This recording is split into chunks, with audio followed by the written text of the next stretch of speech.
मेरा नाम दीपाली है और मैं दिल्ली के एक शांत से इलाके में अपने छोटे से परिवार के साथ रहती हूँ। मेरे परिवार में मेरे पति, सास और ससुर हैं। हमारे घर का माहौल हमेशा से ही बहुत सामान्य और प्यारा रहा है, लेकिन कुछ चीजें हैं जो मुझे हमेशा खटकती रही हैं। मेरे पति का नाम अमित है और वह एक बिजनेसमैन है। उनका ज्यादातर समय काम में ही व्यतीत होता है। उन्हें अपनी कंपनी की जिम्मेदारियों को लेकर बहुत व्यस्त रहना पड़ता है और यही वजह है कि घर पर उनका वक्त बहुत कम होता है। हफ्तों तक वह घर नहीं आते और जब वह आते भी हैं तो सिर्फ अपनी व्यस्तताओं के बारे में बात करते हैं या फिर जल्दी से सोकर उठ जाते हैं। एक दूसरे से खुलकर बात करने का मौका बहुत कम मिलता है और कभी-कभी मुझे यह महसूस होता है कि हमारी शादी में वह घनिष्ठता नहीं है जो होनी चाहिए थी। जब भी मैं अपने पति से इस बारे में बात करती हूँ तो वह कहने लगते हैं, दीपाली, तुम्हें समझना चाहिए कि मुझे काम करना है। यह हमारे परिवार के लिए जरूरी है। मैं समझती हूँ कि उनका काम महत्वपूर्ण है, लेकिन दिल में यह ख्वाहिश रहती है कि मैं उन्हें थोड़ा और समय दे सकूं। कभी कभी मुझे यह लगता है कि हमारे रिश्ते में जो खालीपन आ गया है वह सिर्फ व्यस्तता के कारण है, लेकिन मैं भी अपने जीवन में थोड़ा बदलाव चाहती थी। मैंने हमेशा से यही चाहा था कि एक दिन हम सब परिवार के साथ कहीं घूमने जाएं, जैसे मनाली, शिमला या कोई और हिल स्टेशन, जहां हम सभी एक साथ समय बिता सकें। यह एक साधारण सा सपना था, लेकिन यह कभी पूरा नहीं हो पाया। कभी सासू माँ की तबीयत ठीक नहीं रहती, तो कभी मेरे पति के काम की वजह से हमें उस दिशा में कदम नहीं बढ़ाने का मौका मिला। मेरे मन में यह विचार बार बार आता था कि क्या कभी हम सभी एक साथ कहीं जा सकेंगे। सासू माँ भी हमेशा कहती कि बेटा, मुझे तबीयत ठीक नहीं रहती और घर का काम भी बहुत होता है। उनका यह कहना बहुत स्वाभाविक था, क्योंकि वह उम्र के इस पड़ाव में खुद को आराम देना चाहती थीं। लेकिन फिर भी मुझे लगा कि अगर मैं ससुर जी से यह बात करती हूँ तो शायद वह मेरी बात समझ सकें और मुझे साथ ले चलने के लिए राजी हो जाएं। मैंने धीरे धीरे इस बारे में सासू माँ से बात की, लेकिन उन्होंने मुझसे कह दिया, तुम चाहो तो जा सकती हो, लेकिन मैं नहीं आ सकती। मैंने उनका यह जवाब समझा, क्योंकि उनकी तबीयत भी अक्सर खराब रहती थी। फिर मैंने ससुर जी से बात की और जैसे ही मैंने उनसे यह सवाल किया, उन्होंने बिना किसी हिचकिचाहट के कहा, अगर तुम चाहती हो तो मैं तुम्हारे साथ चल सकता हूँ। तुम चिंता मत करो, मैं तुम्हारे साथ हूँ। उनकी यह बात सुनकर मुझे बहुत खुशी हुई, क्योंकि इस यात्रा की कल्पना मेरे मन में बहुत समय से थी और अब ससुर जी ने हाँ कह दिया था। यह मेरे लिए एक नई उम्मीद की तरह था और मैं खुश थी कि इस बार हम कहीं तो जाएंगे, और वह भी मेरे परिवार के साथ। ससुर जी का इस सफर के लिए तैयार होना मेरे लिए एक आश्चर्यजनक पल था, क्योंकि उनका इस तरह का निर्णय न सिर्फ मेरे लिए एक राहत थी, बल्कि हमारे रिश्ते में भी एक नई शुरुआत का प्रतीक बन गया। ससुर जी ने जब मेरी बात मानी तो मेरी खुशी का ठिकाना नहीं था। उनके इस निर्णय ने मेरे दिल में एक नई उम्मीद और उत्साह भर दिया। मैं तुरंत अपनी यात्रा की तैयारी में जुट गई। मनाली जाने का विचार मेरे लिए बेहद खास था, क्योंकि मैं हमेशा से चाहती थी कि परिवार के साथ ऐसा सफर किया जाए जो हमारी रिश्तों में नज़दीकी और समझ को बढ़ाए। चूंकि सासू माँ ने पहले ही मना कर दिया था, तो मैं सिर्फ ससुर जी के साथ मनाली जाने की योजना बना रही थी। मैंने बैग पैक करना शुरू किया और हर चीज को ध्यान से रखा। ससुर जी के लिए उनका पसंदीदा कपड़ा, उनकी दवाइयाँ, और मुझे चाहिए था कुछ किताबें भी, ताकि रास्ते में बोर न हो। मेरी सारी तैयारी इस यात्रा को खास और आरामदायक बनाने के लिए थी।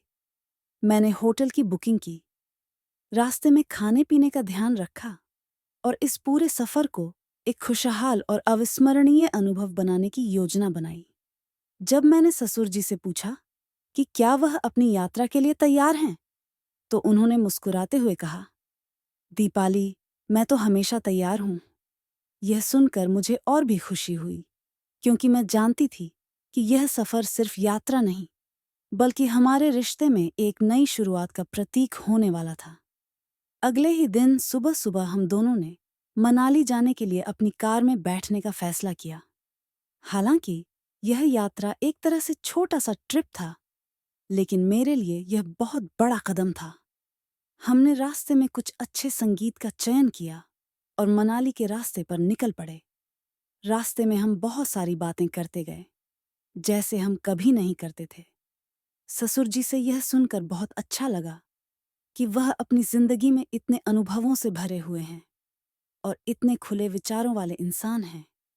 मैंने महसूस किया कि अगर वह मेरे पति के जैसे थोड़े समय के लिए व्यस्त रहते, तो शायद हमारे रिश्ते में वह खास समझ नहीं होती जो मुझे इस सफर के दौरान महसूस हुई।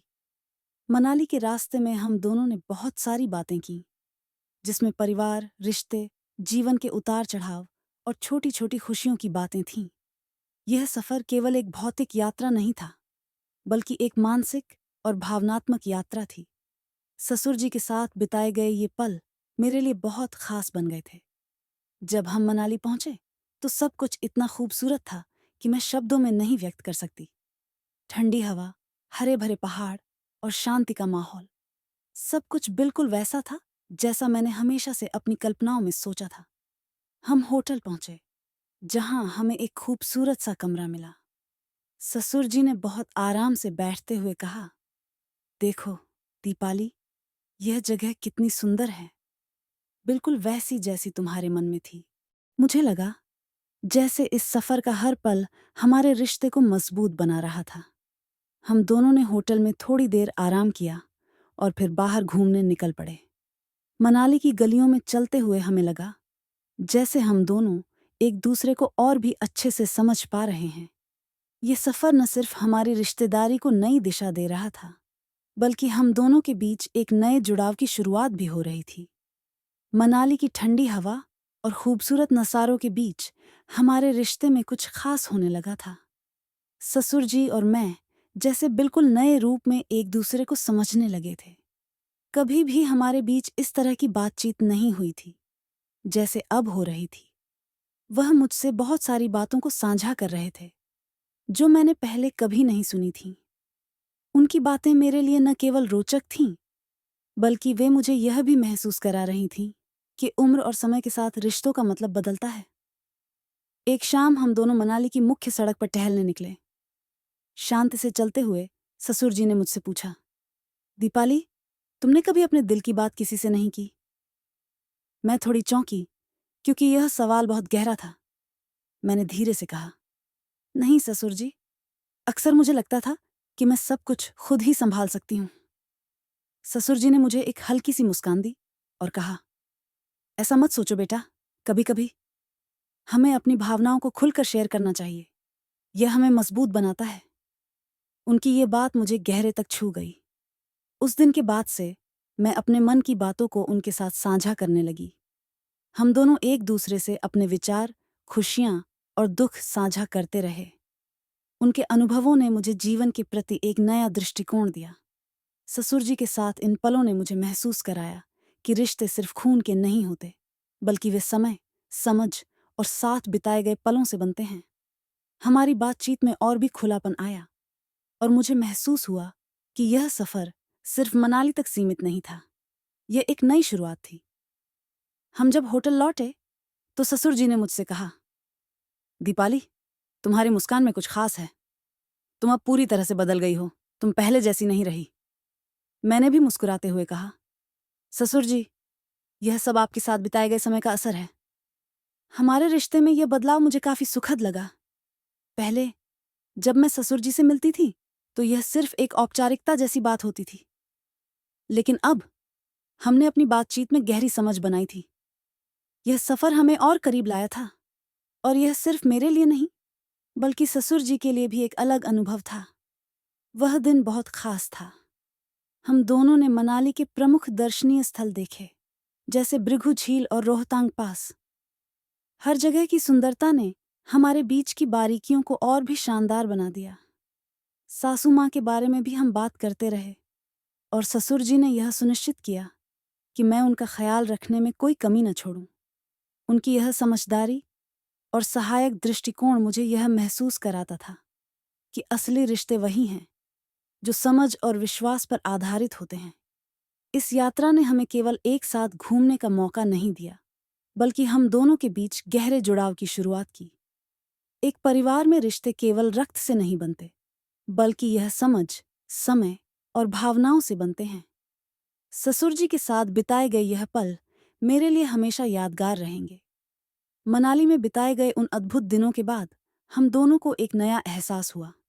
ससुर जी और मैं एक दूसरे के और करीब आ गए थे, और हमारे बीच जो सामान्य बातचीत होती थी वह अब एक नई दिशा में बदल चुकी थी। हम जब भी साथ बैठते तो सिर्फ यात्रा के बारे में नहीं, बल्कि जीवन, रिश्तों और परिवार की अहमियत के बारे में भी बात करते। इस यात्रा ने मुझे यह समझने का मौका दिया कि रिश्ते निभाने के लिए केवल समय और प्रयास चाहिए, न कि कोई खास कारण या परिस्थिति। मनाली में हमारा तीसरा दिन था, और सासू माँ से फोन पर बातचीत करने के बाद मैंने महसूस किया कि उनका मन बहुत उदास है। ससुर जी ने मुझे समझाया कि हमें सासू माँ के प्रति अपनी जिम्मेदारी निभानी चाहिए और हमें जल्द ही घर लौटना चाहिए। उनके इस विचार से मुझे भी यह समझ में आया कि परिवार में हर किसी की अहमियत होती है, और घर लौटने के बाद हमें सभी का ख्याल रखना चाहिए। हमने होटल में कुछ समय आराम किया और फिर घर लौटने की तैयारी करने लगे। मुझे लगा कि यह सफ़र अब ख़त्म हो रहा था, लेकिन जो बातें और यादें हम दोनों ने एक साथ बिताए थे वे हमेशा हमारे साथ रहेंगी। ससुर जी के साथ बिताए गए ये पल मुझे सिर्फ एक यात्रा का हिस्सा नहीं, बल्कि एक नए रिश्ते की नींव के रूप में याद रहेंगे। मनाली से दिल्ली लौटते वक्त हमारी बातचीत और भी गहरी हो गई। हम दोनों ने यह महसूस किया कि इस सफ़र ने हमारी सोच और समझ को काफ़ी हद तक बदल दिया है। मैंने उनसे कहा, ससुर जी, यह यात्रा मेरे लिए बहुत ख़ास रही। मुझे लगा जैसे यह सफ़र केवल जगह बदलने का नहीं था, बल्कि हमारी सोच और रिश्ते को नए सिरे से जोड़ने का था। ससुर जी ने मुस्कुराते हुए कहा, दीपाली, यह तुम्हारी समझ और दिल की बातों का असर था। मैंने तुम्हें पहले कभी इतना खुले दिल से बात करते हुए नहीं देखा। जब हम घर लौटे तो सासू माँ ने हमें देखा और हमें देखकर मुस्कुराईं। सासू माँ की मुस्कान में एक खास बात थी, जैसे वह हमारे रिश्ते में आए इस बदलाव को महसूस कर रही थीं। वह जानती थीं कि इस सफ़र ने हमारे बीच की समझ और प्यार को और गहरा किया है। सासू माँ ने हमसे पूछा, कैसा रहा सफ़र? तो ससुर जी ने कहा, बहुत अच्छा। यह यात्रा दीपाली और मेरे रिश्ते को और भी मजबूत बना गई। मैंने महसूस किया कि यह सफ़र न सिर्फ मेरे लिए बल्कि ससुर जी के लिए भी एक नया अनुभव था। हम दोनों ने एक दूसरे को एक नई नज़र से देखा और समझा। यह मेरे लिए जीवन का सबसे अद्भुत सफ़र था, जो हमेशा याद रहेगा। इस यात्रा ने मेरे दिल में यह एहसास भी जगाया कि रिश्ते कभी ख़त्म नहीं होते, वे बस बदलते हैं। और जब हम एक दूसरे के साथ समझ और प्यार से पेश आते हैं तो रिश्ते और भी मजबूत होते जाते हैं। घर लौटते ही मैंने महसूस किया कि सास ससुर के साथ बिताए ये पल सिर्फ मेरे लिए नहीं, बल्कि हमारे पूरे परिवार के लिए खास थे। यह सफ़र न सिर्फ हमारे रिश्ते को नया आकार दे गया, बल्कि हमारे जीवन को भी एक नई दिशा में मोड़ दिया। तो दोस्तों, यह थी मेरी और मेरे ससुर जी के साथ मनाली की एक बेहद खास यात्रा की कहानी। इस सफ़र ने मुझे सिर्फ नई जगहों का अनुभव ही नहीं कराया, बल्कि रिश्तों में भी एक नई समझ और गहरी संबंधों की शुरुआत दी। कभी हम सिर्फ परिवार के सदस्य होते हैं, लेकिन कभी-कभी एक साथ बिताए गए वक्त से हम एक दूसरे को और करीब से समझने लगते हैं। इस यात्रा के दौरान मिले अनुभवों और बदलावों ने मेरी जिंदगी में एक नया मोड़ लाया। अब मैं आपसे जानना चाहती हूँ कि आपको यह कहानी कैसी लगी? क्या आपको भी कभी किसी रिश्ते में ऐसा बदलाव महसूस हुआ है? क्या आपकी जिंदगी में भी ऐसे पल आए हैं जो आपके रिश्तों को और मजबूत बना गए हों? मुझे कमेंट्स में ज़रूर बताएं। आपकी राय मेरे लिए बहुत मायने रखती है। अगर आपको यह वीडियो पसंद आया हो तो कृपया लाइक और शेयर ज़रूर करें। और अगर आप हमारे चैनल पर नए हैं तो सब्सक्राइब करना न भूलें, ताकि आपको ऐसी और भी दिलचस्प कहानियाँ मिलती रहें। आपका प्यार और समर्थन ही हमें और बेहतर काम करने की प्रेरणा देता है। धन्यवाद।